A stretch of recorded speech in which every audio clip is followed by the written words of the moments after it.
అమ్మవారిని రోజు అలంకరించి పూజలు చేసి అయ్యవాళ్ళు మనతో పాటు ఉన్నారు. ఆయనతోటి మాట్లాడి ముచ్చట్లన్నీ నడుచుకుందాం పాండ్రి. సార్ నమస్తే సార్. నమస్కారం అండి. నా పేరు సర్వేష్ కుమార్ అండి. ఇక్కడ మెయిన్ అర్చకులు అన్నమాట.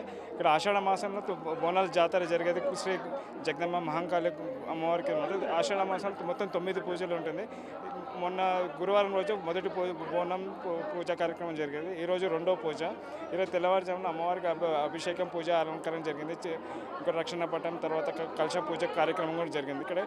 ఇక్కడ ఏంటంటే వచ్చే 5వ పూజ రోజు ఇక్కడ చండీ హోమం ఉంటుంది. 7వ పూజ రోజు శాకాంబరి అలంకరణ, సాయంత్రం పూజ ఇక్కడ పల్లెకి సేవ ఉంటుంది. 9వ పూజ రోజు ఇక్కడ కుంభారతితో ముగుస్తుంది. ఫస్ట్ ఇక్కడ బోనాలు పండుగ మొదలైన తర్వాత మిగతా అన్ని చోట్ల ప్రారంభమవుతుంది. తర్వాత సికింద్రాబాద్లో, తర్వాత ఓల్సిటీ లాల్ దర్వాజా బోనాలు ముగింపు కార్యక్రమం కూడా ఇక్కడే జరుగుతుంది అన్నమాట. ఇక్కడ ఈరోజు రెండవ పూజ అనమాట. ఇక్కడ అలంకరణ ఏంది? పొద్దున నుండి సాయంత్రం వరకు ఎలాంటి పూజలు అయితే?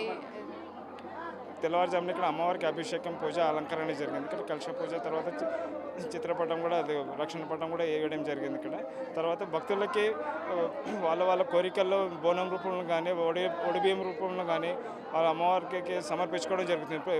తెల్లవారుజామున నుంచి 6 గంటల నుంచి ఇక్కడ భక్తుల సంఖ్య ప్రారంభమైంది. రాను రాను భక్తుల సంఖ్య కూడా చాలా భారీ ఎత్తున పెరుగుతుంది అన్నమాట. మీరు ఎన్ని సంవత్సరాలు అయింది సార్ ఇక్కడ పూజలు చేయబట్టి అమ్మవారికి? దాదాపు 20 సంవత్సరాల పైన అయిపోయింది మేడం. అమ్మ 20 సంవత్సరాలు అయిందా? అప్పటి నుండి అమ్మని దగ్గరుండి పూజిస్తున్నారు, కొలుస్తున్నారు. ధన్యవాదాలు.